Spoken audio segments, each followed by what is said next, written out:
सगळ्याला हार्दिक शुभेच्छा. आणि संपलं कार्यक्रम तुम्ही अशा ठिकाणी हे करत शिकत आहे, मन लावून आणि मन चित्त जागेवर ठेवून या ठिकाणी तुम्ही घरून आई वडील बी आपले हे करतेत, कष्ट काबार करून तुम्हाला पैसे इकडे पुरवतेत.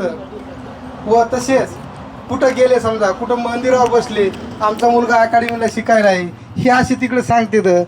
म्हणजे हे तुम्ही त्यांचे हे करून तुम्ही म्हणजे प्रगती करा, त्यांचं नाव उज्ज्वल करा.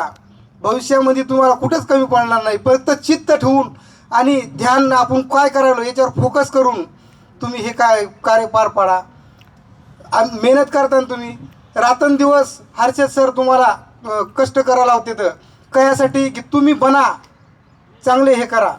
त्याच्यामुळं तुम्हाला सांगते तर हो हे दोन शब्द मी इथं हे करून जय हिंद जय महाराष्ट्र.